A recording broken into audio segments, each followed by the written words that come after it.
Leeds টেস্টের থেকে Edgbaston টেস্টে ভারতের একাদশে 3টা পরিবর্তন হয়েছিল। তার মধ্যে আমি মনে করি 2টা পরিবর্তন একদম সঠিক যুক্তিযুক্ত ছিল, কিন্তু থার্ড চেঞ্জেসটা নিয়ে আমি এখনও ডাউট বা কনফিউশনের মধ্যে রয়েছি স্টিল। এই তৃতীয় পরিবর্তনটা ভারতের টিম ম্যানেজমেন্ট না করলেও পারত বলে মনে হয়। ওই 2টা যে সঠিক পরিবর্তন হয়েছে সেটা হলো ওই আকাশদীপ দলে এসছেন বুমরার পরিবর্তে। বুমরার এই এজবাস্টন টেস্টে খেলা নিয়ে শুরুর থেকে একটা ধোঁয়াশা ছিল, আর এজবাস্টন টেস্ট আর এর পরের ওই লর্ডস টেস্টের মাঝে যেহেতু খুব বেশি গ্যাপ নেই, আর বুমরাকে যাতে ওই জায়গায় পুরোপুরি তরতাজা অবস্থায় লর্ডসে পাওয়া যায়, মূলত তাকে এই লর্ডসে খেলার সুযোগ করে দেওয়ার জন্যই ভারতের টিম ম্যানেজমেন্টকে এক প্রকার বাধ্য হয়ে বুমরাকে এই টেস্টের একাদশ থেকে বাইরে রাখতে হয়েছে, তার ওই ওয়ার্কলোড ম্যানেজমেন্ট বা ইঞ্জুরি ম্যানেজমেন্টের ওই কনসার্নের জন্য। আর এছাড়া নীতিশ কুমার রেড্ডি শার্দুল ঠাকুরের পরিবর্তে যে একাদশে এসছে, এটাও আমি মনে করি একদম যুক্তিযুক্ত একটা চেঞ্জেসই ছিল, কারণ শার্দুল ঠাকুরের আগের ম্যাচে যেরকম পারফরমেন্স করেছেন তাতে করে তিনি এই ম্যাচের একাদশে থাকার একবারেই যোগ্য ছিলেন না। কিন্তু থার্ড যে চেঞ্জেসটা হয়েছে, সাই সুদর্শনের পরিবর্তে ওয়াশিংটন সুন্দর দলে এসছে, এইটাই তো আমি ঠিকমতো মেনে নিতে পারলাম না, যে একজন প্রপার ব্যাটারের পরিবর্তে দলে কিনা এলো একজন বোলিং অলরাউন্ডার।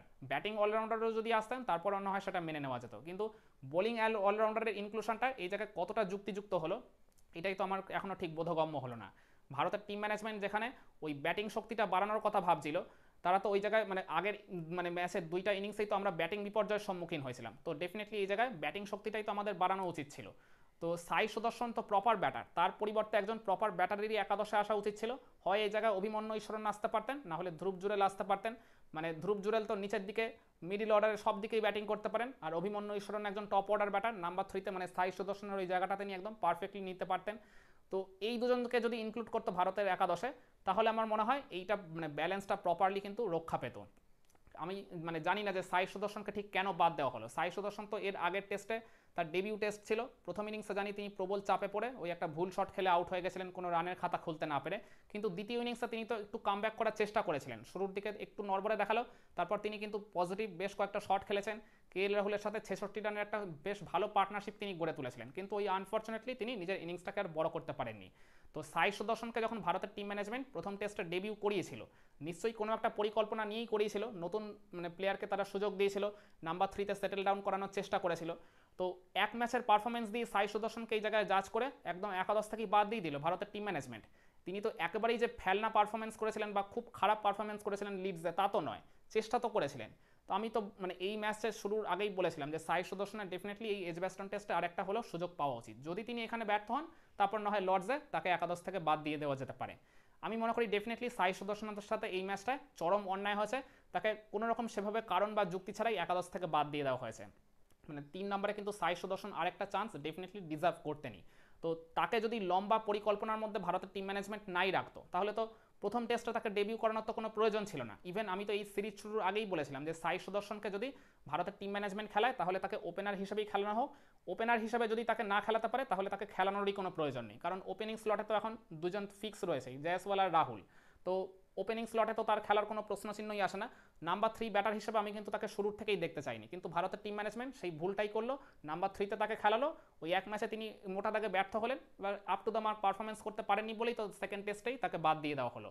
আমি বলেছিলাম যে ওই সিরিজ শুরুর আগেই সাই সুদর্শনকে প্রথম টেস্টে ডেবিউ করানোর প্রয়োজন নেই, পরবর্তীতে যদি কোনো টেস্টের প্রয়োজন হয় বা উপরের দিকের ব্যাটাররা যদি খারাপ খেলতে থাকে, তখন হয়তো পরবর্তীতে ভেবে দেখা গেলেও যেতে পারে যে সাই সুদর্শনকে কোনো টেস্টে ডেবিউ করা যায় কিনা, বা এই টপ অর্ডারের কোন পজিশনটায় আলটিমেটলি তাকে খেলানো যায়। তো এইখানেই তো ভারতের টিম ম্যানেজমেন্ট সবচেয়ে বড় ভুলটা করলো। ধরুন এর পরবর্তীতে এখনও তো 3টা টেস্ট ম্যাচ বাকি রয়েছে, সাই সুদর্শনের খেলার প্রয়োজন পড়লো, তাকে তো আবার ফিরিয়ে আনবে ভারতের টিম ম্যানেজমেন্ট একাদশে, ওই হয় ওপেনার হিসেবে খেলাবে, না হলে ওই নাম্বার 3 ব্যাটার হিসেবেই খেলাবে। কিন্তু সাই সুদর্শনের এই যে কনফিডেন্সটা, তিনি যে পজিটিভ মাইন্ডসেটটা নিয়ে ইংল্যান্ডে গেছিলেন, প্রথম টেস্টটা খেলেছিলেন, তো এই পজিটিভ মাইন্ডসেটটা বা এই টোনটা, এটা তো পুরোপুরি টিম ম্যানেজমেন্ট ভেঙে চুরে একেবারে চুরমার করে দিল তাকে ওই একটা টেস্ট ম্যাচের পারফরমেন্স দেখে। এটা আমি মনে করি তার সাথে কিন্তু চরমভাবে অন্যায় করা হয়েছে। আর ওই যে টিমের ব্যালেন্সের কথা বলছিলাম, সেটাও তো প্রবলভাবে ধাক্কা খেয়েছে বলে আমি মনে করি। জানি ওয়াশিংটন সুন্দরের ব্যাটের হাতটাও বেশ ভালো, কিন্তু তারপরেও আমি এই টেস্ট ম্যাচ শুরুর আগে বলেছিলাম ভারত যদি 2 স্পিনারে খেলার কথা ভাবে তাহলে ডেফিনেটলি রবীন্দ্র জাডেজার সাথে ওয়াশিংটন সুন্দরকেই খেলানো উচিত, তাহলে ওই ব্যাটিং শক্তিটা শেষের দিকে গিয়ে তুল্যমূল্যভাবে কিছুটা ব্যালেন্স হবে।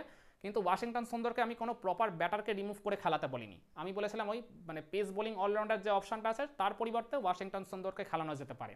কিন্তু ভারতের টিম ম্যানেজমেন্ট এই ম্যাচে পেস বোলিং অলরাউন্ডারকেও খেলিয়েছে, আবার সাথে ওয়াশিংটন সুন্দরকেও খেলাচ্ছে। তো পেস বোলিং অলরাউন্ডার হিসেবে নীতিশ কুমার রেড্ডি কিন্তু প্রথম ইনিংসে ব্যাট হাতে একবারই কার্যকরী কোনো পারফরমেন্সই করতে পারেননি, মাত্র 1 করেছেন। ব্যাট হাতে তিনি এক প্রকার ব্যর্থই হয়েছেন। আর এছাড়া তার বলিংটা তো সেভাবে আপ টু দ্য মার্ক নয়, খুব একটা কার্যকরী নয় বললেই চলে।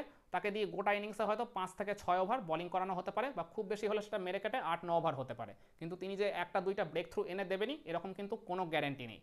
তো ওয়াশিংটন সুন্দরের অপশানটাও যদি এই জায়গায় ফেল করে যায় প্রবলভাবে, যদি তিনি ব্যাট হাতে বা বল হাতে কোনো জায়গা থেকে কন্ট্রিবিউট করতে সেভাবে না পারেন, তাহলে কিন্তু ভারতের টিম ম্যানেজমেন্টের এই যে ডিসিশনটা একজন প্রপার ব্যাটার কমিয়ে একজন বোলিং অলরাউন্ডারকে একাদশে ইনক্লুড করা, এটা কিন্তু প্রবলভাবে ব্যাকফায়ার করবে। দিন শেষে এই এজবাস্টন টেস্ট ম্যাচটা যদি হেরে যায় ভারত কোনোভাবে, তাহলে কিন্তু এই ডিসিশনটা নিয়ে ভারতের টিম ম্যানেজমেন্টকে ম্যাচ শেষে প্রবল সমালোচনার মুখে পড়তে হবে। একমত হবেন আমার এই পয়েন্টগুলোর সাথে আপনারা? কমেন্টে জানান।